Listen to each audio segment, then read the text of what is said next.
नमस्ते श्रोतागण। कहानी चैनल में आपका स्वागत है। आइए सुनते हैं मालती जोशी जी की कहानी शराफत तेरी। सौजन्य हमें विरासत में मिला है और पड़ोसियों के प्रति स्नेह और सहयोग की भावना हमारी अपनी कमाई है। इन तीनों गुणों का हम लोग प्राणपण से जतन करते हैं ताकि हमारी प्रतिष्ठा पर कोई आंच ना आए, हमारी धवल कीर्ति पर दाग ना लगे। पर कहते हैं ना, अति सबकी बुरी होती है, सज्जनता भी अपवाद नहीं है। मेरा बेटा पढ़ रहा था तब की बात है। पड़ोस में एक नया परिवार आया था। 4 प्राणी थे, पति पत्नी और 7वीं 8वीं में पढ़ने वाले 2 बच्चे। आते ही हमने उन्हें अपने सौजन्य से अभिभूत कर दिया और हर संभव सहायता और सहयोग का आश्वासन दे डाला। पड़ोसन ने भी इस आश्वासन का भरपूर लाभ उठाया। हमारा फोन, हमारा नौकर, घर पर आने वाली पत्रिकाएं, सब पर उनका भी जैसे अधिकार हो गया। एक दिन बातचीत के दौरान पड़ोसन ने पूछा, आपका बेटा क्या कर रहा है? मैंने कहा, इसी साल बीएससी किया है, अब पोस्ट ग्रेजुएशन कर रहा है। बीएससी में क्या विषय थे? आगामी संकट की जरा भी कल्पना होती तो मैं इस प्रश्न का गोलमोल उत्तर दे देती, पर मैं एकदम गाफिल थी। मैंने बता दिया, विषय वही हमेशा वाले, फिजिक्स, केमिस्ट्री और गणित। यह तो बहुत ही अच्छा हुआ। तो अब मेरी बबली और मेरे बेटे को कोई डिफिकल्टी होगी तो बता सकेगा ना? मैंने कहा, क्यों नहीं, आपके बच्चे कौन सी क्लास में हैं? बबली 8th में है और बेटा इस साल 7th में गया है। मैंने बच्चों के लिए कभी ट्यूशन नहीं लगवाई। इससे बच्चे परावलंबी हो जाते हैं और उनका आत्मविश्वास भी कम हो जाता है। आजकल तो लोग केजी से बच्चों की ट्यूशन लगवा देते हैं। मुझे ये बिल्कुल अच्छा नहीं लगता। मैं तो इस वार्तालाप को भूल भी गई थी, पर वे नहीं भूली। मुश्किल से एक दिन बीता होगा। दूसरे दिन दोनों बच्चे कॉपी किताब लेकर हाजिर हो गए। भैया हैं? बेटा कॉलेज से आकर खाना खाने के बाद थोड़ा सुस्ता ही रहा था। मैंने उसके आराम में खलल डालते हुए कहा, अरे ये पड़ोस के बेटी बबली गणित की कुछ डिफिकल्टीज लेकर आए हैं। बेटे ने जिन नजरों से मुझे देखा, उससे उसकी अनिच्छा और नाराजगी का पता चल रहा था, पर मैंने उसे अनदेखा करते हुए कहा, अरे उन लोगों की माँ ने इतनी आशा से पूछा था कि मुझसे मना करते नहीं बना। वह कुछ नहीं बोला, मुंह पर पानी के छींटे मारकर बाहर आ गया और बच्चों से प्रश्न पूछने लगा। कोई घंटे भर बाद वह जोड़ी विदा हुई। बेटा भीतर आकर बोला, ये क्या भला मेरे पीछे लगा दी है आपने? मुझसे एक बार पूछा तो होता। अरे भला भला काहे की रे? उन लोगों की एक आध डिफिकल्टी होगी तो वो बता दो और छुट्टी करो। माता जी, एक आध डिफिकल्टी होती तो मैं भी कुछ नहीं कहता। यहाँ तो पूरी स्लेट ही कोरी है। पहली प्रश्नावली से शुरू कर रहे हैं वो लोग, और गणित के साथ फिजिक्स भी, केमिस्ट्री भी। जाते समय पूछ रहे थे कि कल कितने बजे आ जाएं। तो मना कर देना था ना। यानी कि आप भलाई बटोरती फिरें और बुराई का ठिकरा हमारे सिर। अच्छा न्याय है। फिर दूसरे दिन से यह रोज का ही काम हो गया। ठीक 4 बजे वे बच्चे हाजिर हो जाते। बेटा भुनभुनाता हुआ उठता, उन्हें पढ़ाता और फिर उनके जाने के बाद अपना सारा गुबार मुझ पर उतारता। मेरी समझ में नहीं आ रहा था कि इस क्रम को कैसे रोका जाए। कभी कभी कोई मिलने आ जाता तो बेटा बच्चों को लेकर अपने कमरे में चला जाता। लोग कहते, अरे वाह, आजकल नंदू जी ट्यूशन करने लगे हैं, बहुत अच्छा है। कम से कम पॉकेट मनी तो निकल ही आती है। फॉरेन में तो स्कूली बच्चे भी छुट्टियों में छोटा मोटा काम करके पैसा कमाते हैं। कोई भी काम छोटा नहीं समझा जाता। पर सभी लोग तो इतने शरीफ नहीं होते। कुछ लोग और तरह से भी सोचते थे। क्या लोग हैं। एक बच्चे की पढ़ाई इन्हें भारी पड़ रही है। बड़ा बेटा इंजीनियर है ना, वह कुछ नहीं भेजता क्या? नंदू का तो फाइनल होगा ना इस साल। ऐसे में तो एक एक क्षण अमूल्य होता है। बेचारे को किस बेगार में फंसा दिया। बेगार तो वह सचमुच ही कर रहा था। नेकी कर दरिया में डाल वाली बात हो रही थी। इधर पड़ोसी शेखी बगा रही थी कि मैंने बच्चों के लिए कभी ट्यूशन नहीं लगवाई, और मेरा बेटा बेचारा पिसा जा रहा था। उन दिनों दूरदर्शन पर हर बृहस्पतिवार को पिक्चर आती थी। वनडे मैचेस तो लगी ही रहती थी। उस दिन बच्चों को मना कर दो, वे 15 मिनट के लिए ही सही इंटरवल में आ जाते। बेटा कहता, मैंने पिछले जन्म में जरूर इन लोगों से कर्ज लिया होगा जो अब वसूल कर रहे हैं। उसने 2-3 बार शराफत से अपनी असमर्थता व्यक्त की, पर कोई फायदा नहीं हुआ। माँ खुद आकर अपनी रिक्वेस्ट दोहरा जाती थी और बेटे को उनकी उम्र का लिहाज करना ही पड़ता था। जब बहुत ही तंग आ गया तो बेटे ने एक तरकीब निकाली। दोपहर के 3:45 बजते और वह स्कूटर लेकर गायब हो जाता। उसके बाद 9 बजे ही घर लौटता। 4 दिन तक बेटी बबली को बेरंग लौटना पड़ा। 5वें दिन मम्मी जी खुदा धमकी, ये नंदन रोज रोज कहाँ चला जाता है भाभी जी? बच्चों की पढ़ाई कितनी मिस हो रही है। मुझे तत्काल कोई उत्तर नहीं सूझ पड़ा तो मैंने कह दिया, शायद उसके नाटक की रिहर्सल्स शुरू हो गई है। ये नाटक कितने दिन चलेगा? क्या पता, वैसे हर नाटक कम से कम 1 महीना तो लेता ही है। बाप रे, फिर इन बच्चों का क्या होगा? वे चिंता में पड़ गई। मैं खुश थी कि अब कम से कम महीना भर तो वे बच्चे को तंग नहीं करेंगी, पर वे बड़ी जीवट वाली महिला थी। दूसरे दिन उन्होंने बेटे को बाहर जाने से पहले ही घेर लिया। नंदू भाई, अब नाटक वाटक बंद कीजिए। जानते हैं ना, फरवरी एंड आ गया है। नेक्स्ट मंथ बच्चों की एनुअल एग्जाम्स हैं। मैं तो उनकी बात सुनकर अवाक रह गई। कोई इतना ढीठ भी हो सकता है? बेटे ने लेकिन शांति से कहा, आंटी, आपने ठीक कहा। फरवरी का लास्ट वीक चल रहा है। इस समय नाटक करने की फुर्सत किसे है?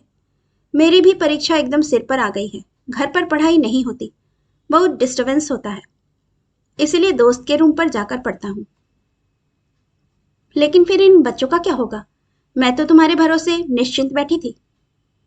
बच्चों के लिए अच्छा सा ट्यूटर रख लीजिए। आप कहेंगी तो मैं ला दूंगा, बहुत मिल जाएंगे।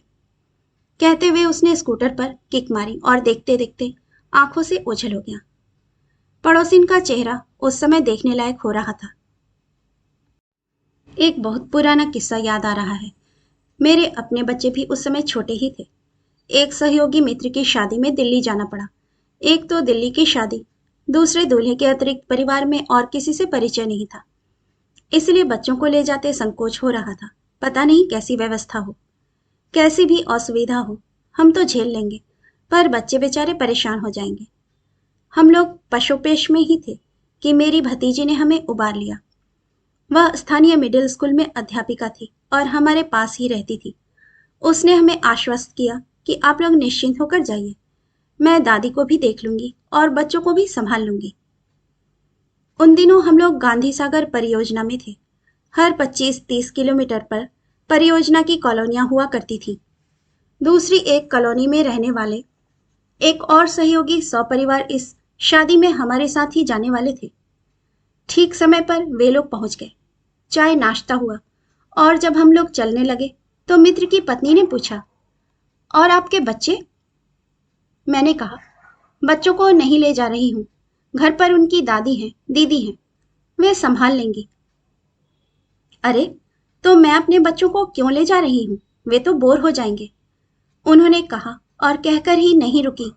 फौरन ड्राइवर को आवाज देकर कहा कि गाड़ी से बच्चों का बैग निकाल कर ले आए। क्षण भर को तो मैं अवाक रह गई।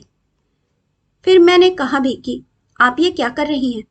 अजनबी लोगों के बीच बच्चे कैसे रह पाएंगे? वे बोली, नो प्रॉब्लम, मेरे बच्चे बड़े सोशल हैं, कहीं भी एडजस्ट कर लेते हैं। मैंने बड़ी आशा से उनके पति की ओर देखा। वे एकदम मूर्तिवत खड़े। पत्नी के फैसलों में दखल देने की या तो उन्हें आदत नहीं थी या फिर हिम्मत नहीं थी।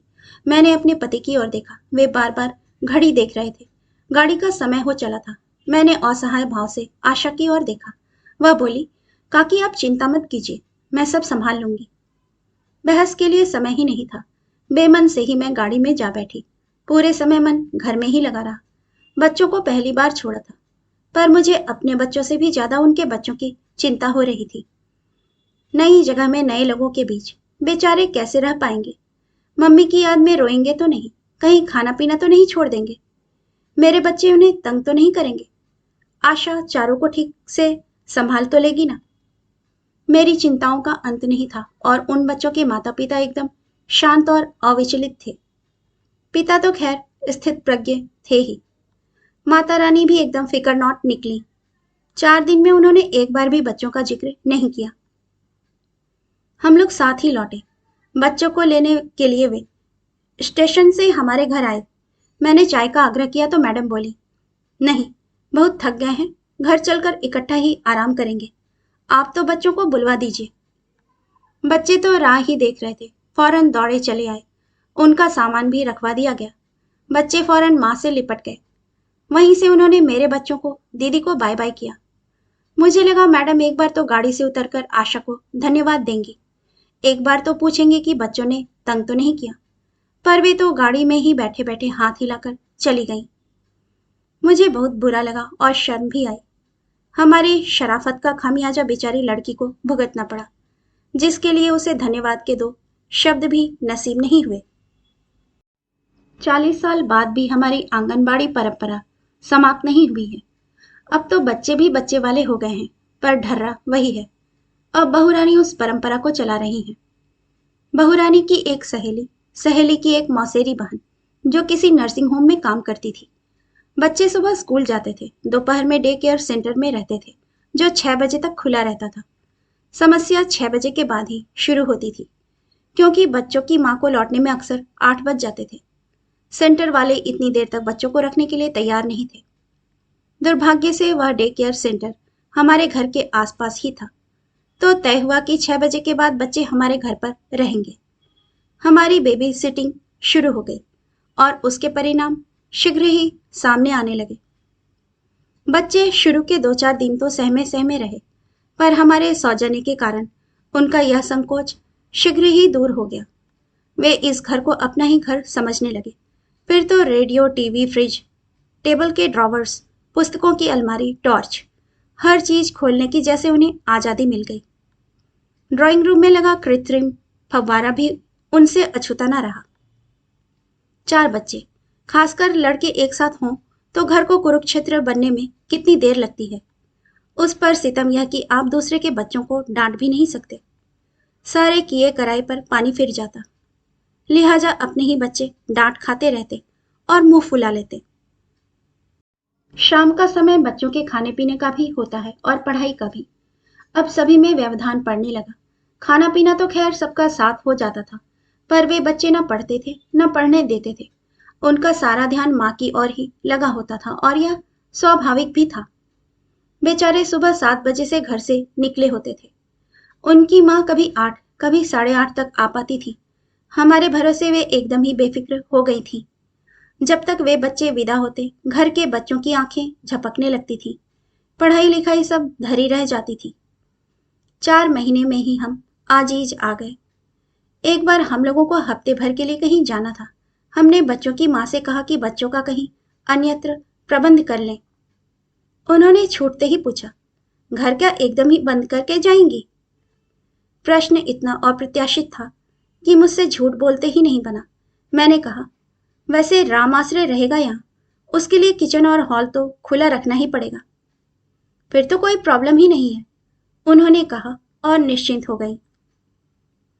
प्रॉब्लम उन्हें नहीं, हमें थी। हमारे सामने ही बच्चे इतनी धमाचौकड़ी मचाते थे, हमारे पीछे क्या करेंगे, यह सोचा जा सकता था। फिर हम तो सौजन्य के मारे जब्त भी कर लेते थे, पर राम आश्रय से यह आशा व्यर्थ थी, कुछ अनहोनी ना हो जाए कहीं। चिंतातुर मन से हम लोग प्रवास के लिए चल पड़े। बाद में पता चला कि राम आश्रय हमसे ज्यादा चतुर निकला। वह रोज शाम को ताला डालकर कहीं निकल जाता। डे केयर वाले आते और लौट जाते। आखिर संचालिका महोदया ने अल्टीमेटम दे दिया तो हार कर बच्चों की कहीं अस्थायी व्यवस्था करनी पड़ी। हमारे सौभाग्य से बाद में वही व्यवस्था स्थायी हो गई। उन्होंने हमसे शिकायत भी की, आपका सर्वेंट बड़ा मक्कार है, एक दिन भी ड्यूटी पर हाजिर नहीं था।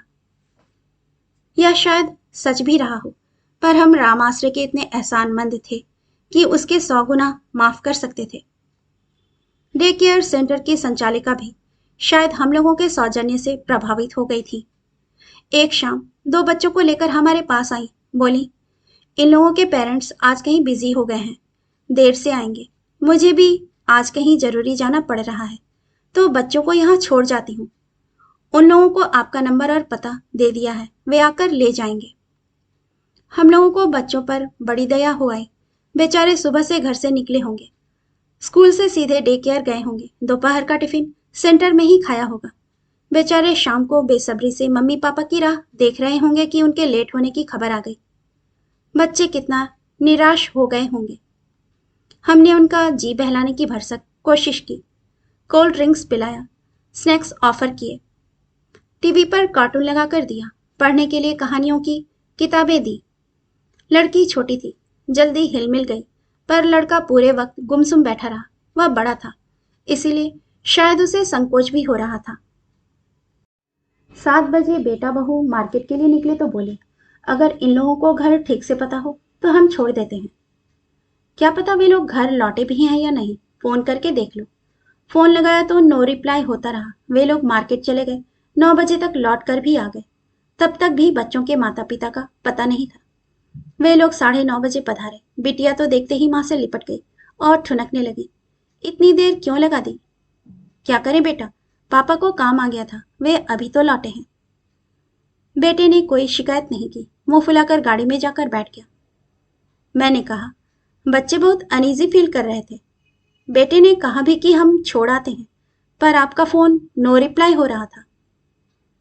फोन मैंने जानबूझकर नहीं उठाया, कॉलर आईडी में आपका नंबर देख लिया था। समझ गई थी कि बच्चों का ही फोन होगा और पहुंचाने की कोई जरूरत नहीं थी। मैं खुद ही आकर ले जा सकती थी।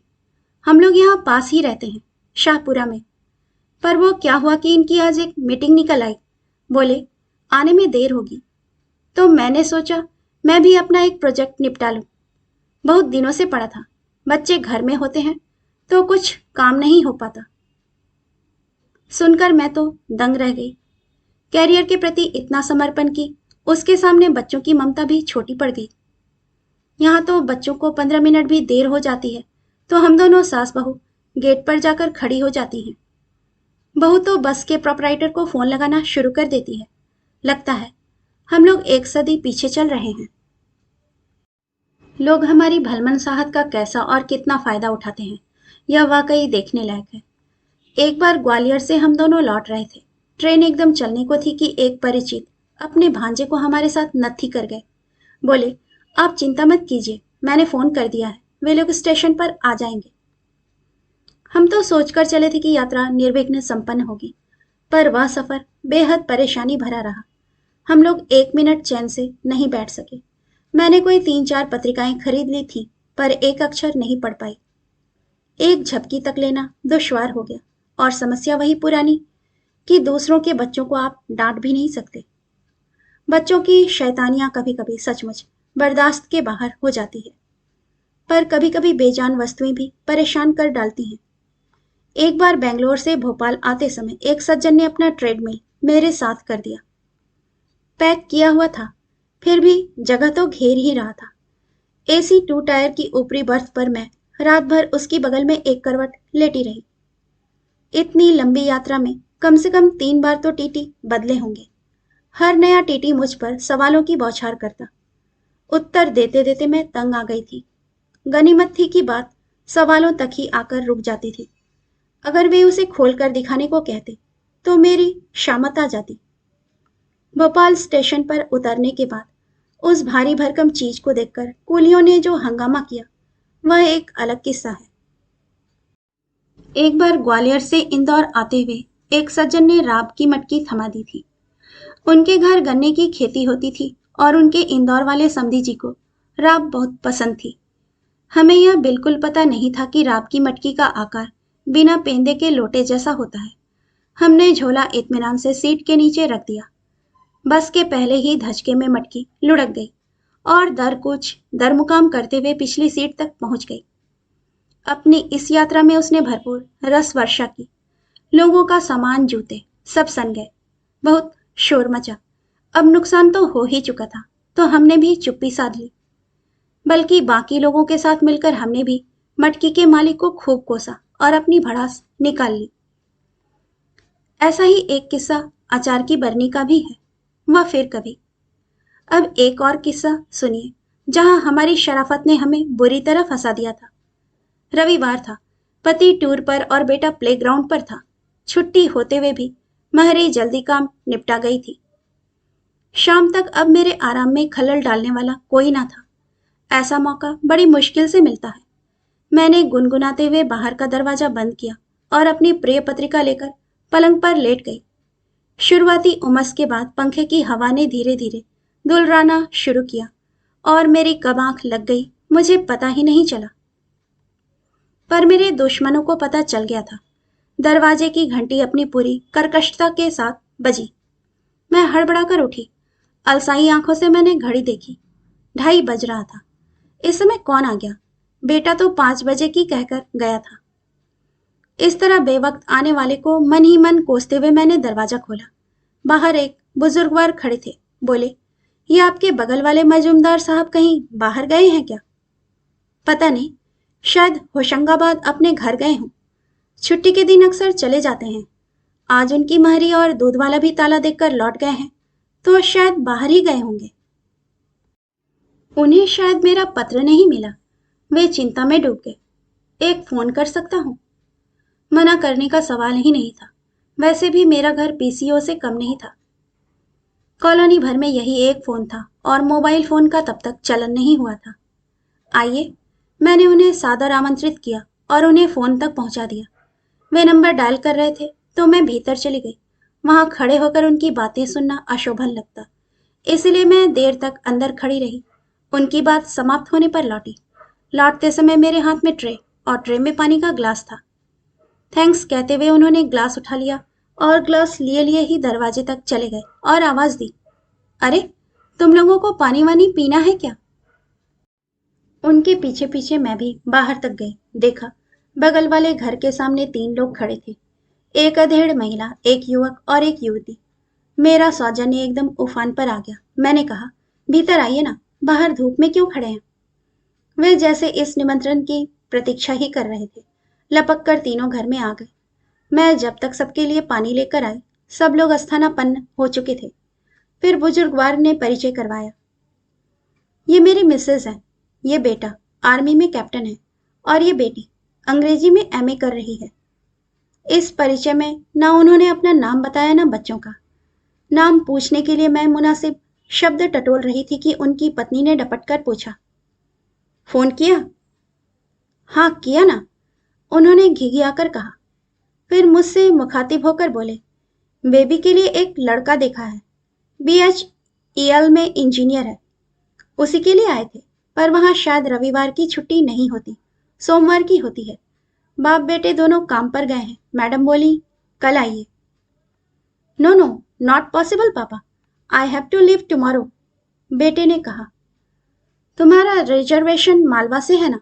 वह तो भोपाल होकर ही जाती है, यहीं से बैठ जाना। बेटे से पहले बेटे की मां ने ही विरोध दर्ज किया। कुछ भी बोलने लगते हो, उसका सामान, कपड़े लत्ते सब तो उज्जैन में छूट गया है। वह क्या कोई साधु बैरागी है जो ऐसे ही उठकर चल देगा? आप लोग क्या उज्जैन से आए हैं? मैंने मौके का फायदा उठाया। जी हाँ, मैं बैंक में मैनेजर हूँ। बैंक का नाम वे गोल कर गए। ये मेरा बेटा कैप्टन है, इन दिनों इसकी पोस्टिंग उधमपुर में है। इस बार भी वे नाम छिपा गए। मुझसे एक बार फिर अनुमति लेकर उन्होंने भेल फोन लगाया। उनकी विनयशीलता से अंदाजा लगाया जा सकता था कि वे लड़के की मां से बात कर रहे हैं। माताजी बहुत ही नखरे दिखा रही थी। बड़ी मुश्किल से मौसम पर आई। कहा कि बाप बेटे दोनों शाम ढले ही काम से लौटेंगे, आप लोग 7 बजे के बाद आइएगा। बाप रे, बेटे ने घड़ी देखते हुए कहा, पापा अभी तो सिर्फ 3 सवा 3 हो रहा है, 7 बजे तक हम लोग क्या करेंगे? भाभी जी को थोड़ी और तकलीफ देंगे, पापा जी ने मेरी ओर सार्थ नजरों से देखते हुए कहा। मुझे कहना ही पड़ा, नहीं नहीं, तकलीफ किस बात की? अच्छा, आप लोग चाय तो लेते हैं ना? शक्कर की कोई प्रॉब्लम तो नहीं? 15 मिनट बाद मैं चाय लेकर बाहर आई। उस समय माँ बेटी दोनों दीवान पर आराम से पसरी हुई थी। मैनेजर साहब सोफा पर पैर फैलाकर अधलेटे से पेपर पढ़ रहे थे और कैप्टन साहब बेतकल्लुफी से दनादन फोन किए जा रहे थे। अब बिल आने पर ही पता चलेगा कि उन्होंने कहाँ कहाँ और कितने फोन किए। चाय पीते हुए मुझे अचानक बेटे की याद आई। सुबह 9 बजे का गया था, 4:30-5 बजे तक लौटने की कह गया था। दिन भर का भूखा प्यासा आते ही खाना मांगेगा, इसलिए मैंने सब कुछ तैयार रखा हुआ था। डोसे का बैटर रसोई के प्लेटफॉर्म पर फूलने के लिए रखा हुआ था। नारियल की चटनी पीसकर फ्रिज में रख दी थी आलू उबालकर रख लिए थे, बस सब्जी छौंकनी भर थी। इतवार की शाम राधेलाल छुट्टी पर होता है, इसलिए जो कुछ करना था मुझे ही करना था। चाय के बर्तन समेट कर मैं भीतर आई। उबले हुए आलू रखे थे, उसे छिलकर काट लिया। प्याज और हरी मिर्च भी काट ली। आंगन में लगे गमले से मीठे नीम की पत्तियां भी तोड़ लाई। कढ़ाई गरम करके मैंने जैसे ही प्याज छौंकी, बच्चों की माँ अपनी विशाल काया को समेटते हुए हाँफते हुए भीतर आई। बहन जी सुनिए, मैं प्याज लहसुन नहीं खाती। बच्चे और ये तो खा लेंगे, पर मुझे बिल्कुल भी नहीं चलता। मैं तो हैरान रह गई। इनसे किसने कह दिया कि मैं इन लोगों के लिए सब्जी छौंक रही हूँ? पर शराफत के मारे कहना ही पड़ा। आप चिंता न करें, आपके लिए दूसरी सब्जी बन जाएगी। मैंने वाकई दोबारा आलुओं का कुकर लगाया। एक कुकर दाल भी चढ़ा दिया ताकि सांभर बन सके। एकदम 4 लोग बढ़ गए थे। कुछ तो इंतजाम करना ही था। हमेशा की तरह मैंने डोसे का बैटर खूब सारा बना लिया था ताकि 2-4 दिन चल सके, इसलिए उस ओर से मैं निश्चिंत थी। ठीक 5 बजे अपनी सेंचुरी की खुशी में हुलसते हुए बेटे ने घर में कदम रखा और 4-4 अजनबी चेहरों को देखकर एकदम ठिठक गया। उसने सवालिया नजरों से मुझे देखा, पर मैं भी क्या बताती। इतना भर कह दिया कि ये लोग उज्जैन से मजुमदार साहब के यहाँ आए हैं और वे लोग घर पर नहीं हैं। मैं उनका मामा हूँ। पहली बार बुजुर्गवार ने रिश्ते का खुलासा किया। मैंने राहत की सांस ली। मैंने स्वागत सत्कार ठीक ठाक किया तो अच्छा ही रहा ना, नहीं तो मजुमदार लोग क्या सोचते। मैं डाइनिंग टेबल पर नाश्ता लगाने की तैयारी कर रही थी कि बेटा भीतर आया। बोला, ये मजुमदार साहब के मामा जी हमारे यहाँ क्या कर रहे हैं? बताया ना कि उनके घर पर ताला पड़ा हुआ है। अब ये लोग बेचारे दूसरे शहर से आए हैं। अब पड़ोसी होने के नाते चाय वाय तो पूछनी ही पड़ती है ना। बेटे ने कुछ जवाब नहीं दिया, पर उसका माथा सलवटों से भर गया था। नाश्ते के बाद बिटिया को छोड़कर बाकी तीनों कपड़े बदलकर तैयार हो गए। मैंने बिटिया से कहा, तुम क्या ऐसे ही जाओगी? उसके पिता ने उत्तर दिया, फिलहाल हम तीनों जाकर घर वर देख आते हैं।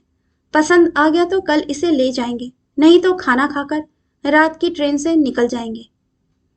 फिर कुछ रुककर बोले, वैसे भी रिक्शा में 3 ही लोग बैठते हैं, इसे ले जाएंगे तो 2 रिक्शा करने पड़ेंगे। कुमार यहाँ होता तो कोई प्रॉब्लम नहीं थी, उसकी गाड़ी में सब चले जाते, पर सिर्फ रिक्शे पर 200 रुपये फेंकने में कोई तुक नहीं है। उनकी वह महत्वाकांक्षी योजना सुनकर मेरे तो पैरों तले की जमीन ही खिसक गई। बेटे के चेहरे पर नाराजगी साफ झलक रही थी। वह दोबारा बाहर निकल गया। मैंने बिटिया रानी को 2 पुस्तकें पकड़ा दी और फिर से रसोई का रुख किया। मेहमान रात के खाने का ऐलान कर ही गए थे। खाना बनाते समय मैं ईश्वर से बराबर प्रार्थना कर रही थी कि घर और वर दोनों नापसंद हो जाएं। ईश्वर ने मेरी सुन ली। मतलब लड़का तो उन्हें पसंद आ गया था, पर लोग बहुत ही घटिया लगे और लालची। और सास तो सीधे मुंह बात करने को तैयार नहीं थी। अभी से यह हाल है तो शादी के बाद तो नाको चने चबवा देंगी। मैंने 9 बजे ही उनका खाना लगा दिया ताकि उनकी ट्रेन मिस ना हो। बेटे ने उन्हें खाना खाने के बाद सुस्ताने की भी मोहलत नहीं दी और 2 रिक्शे लाकर खड़े कर दिए। राम राम करके वे लोग विदा हुए और हमने छुटकारे की सांस ली। सोमवार को जैसे ही पड़ोसियों की गाड़ी की आवाज आई, मैं अपना सारा काम छोड़कर बाहर निकल आई। अभी वे लोग अपना सामान उतार ही रहे थे कि मैंने खबर दे दी, कल आपके मामा जी आए थे। पति पत्नी ने अर्थपूर्ण नजरों से एक दूसरे को देखा। पत्नी बोली, मैंने तो आपसे कहा था कि आप लाख जतन कर लो, पर वे आएंगे जरूर। मतलब आपको उनके आने की खबर थी? हाँ, उनका पत्र आया था, पर मैंने जानबूझकर जवाब नहीं दिया था। पर मुझे क्या पता था कि वे फिर भी आ ही जाएंगे। कितनी देर तक थे? दोपहर 2 बजे से रात 10 बजे तक। बाप रे, आपने इतनी देर तक उन्हें झेल लिया? तो और क्या करती, आपके मामा जी थे, इतना तो मेरा फर्ज बनता था। अरे काहे के मामा जी? मजुमदार बोले, मैं तो उन्हें ठीक से जानता भी नहीं हूं, बस इतना मालूम है कि मामा के कुलीग हैं। यह भी उनके पत्र से ही मालूम हुआ। फिर मैंने दफ्तर से मामा को फोन किया। उन्होंने आग्रह किया कि मजबूरी में पता तो देना पड़ा है, पर उन्हें ज्यादा लिफ्ट मत देना, महाकंजूस आदमी है। तुम्हारे यहाँ ठहरने का मतलब है रहने खाने की मुफ्त व्यवस्था और फोकट की सवारी। इसीलिए मैं खिसक लिया था। हम लोग तो खिसक लिए, पर भाभी जी को परेशानी उठानी पड़ी। सॉरी भाभी जी। मिसेस मजुमदार ने गर्दन मटकाकर सॉरी बोल दिया। कोई बात नहीं, मुझे तो आदत है, मैंने कहा, और क्या कहती। कहानी सुनने के लिए आपका धन्यवाद। श्रोतागण, आपसे विनम्र अनुरोध है कि कृपया कहानी पसंद आए तो इसे लाइक और सब्सक्राइब जरूर कीजिएगा। धन्यवाद।